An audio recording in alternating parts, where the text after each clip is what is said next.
வணக்கம் உறவுகளே. இன்றைக்கி வந்து ஒரு அவேர்னஸ் வீடியோ. அதனால தான் வந்து உங்ககிட்ட லைவில் பேசிகிட்ருக்கேன் டைரெக்டாக.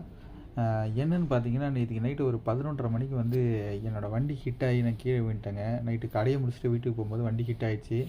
கையிலையும் கால்லையும் கொஞ்சம் அடிபட்டுச்சு. அதனால் ஏஞ்சி உடம்புல கொஞ்சம் கேர் ஆகிடுச்சு. ஒரு 2 பேர் என் பின்னாடி வந்தவங்க வந்து என்னை தூக்கி உட்கார வச்சு ஒரு ஓரமாக நிற்க வச்சு தண்ணி கொடுத்து அவங்க கிளம்பிட்டாங்க. அதுக்கப்புறம் ஒருத்தன் வந்தாங்க. ஐயோ அண்ணா என்ன ஆச்சுண்ணா, அடிபட்டுச்சா, ஹாஸ்பிட்டல் போகலாமா, வாங்கண்ணா நான் கூப்பிட்டு போகிறேன், வீட்டில் கொண்டு போய் ட்ராப் பண்ணுறேன் அப்படின்னு சொன்னான். நல்லா தாங்க பேசிகிட்டு இருந்தான். சரி இல்லைண்ணா பரவாயில்ல நான் பார்த்துக்கிறேன், ஒன்றும் பிரச்சனை இல்லை, நான் போய்க்கிறேன் அப்படின்னாங்க. லைட்டாக அப்படி கீழே தாங்க குனிஞ்சு அடுத்த செகண்ட் கழுத்தில் இருக்கிற செயின் எடுத்துன்னு ஓடினே இருந்துட்டான். அவனை ஓட முடியல, ஏன்னா எனக்கு காலில் அடிபட்டதுனால என்னால் ஓட முடியல. தயவு செஞ்சு நல்லவன் மாதிரி பேசுகிறவங்ககிட்டையும் உஷாராக இருந்துக்கோங்க, நல்லவன் மாதிரி நடிக்கிறவன்ட்டையும் உஷாராக இருந்துக்கோங்க. அதுக்காக தான் இந்த வீடியோவை பதிவு பண்ணுறேன். இங்கே பாருங்கள். அதனால் வீடியோ இனிமேல் கொஞ்சம் லேட்டாக தான் வரும்.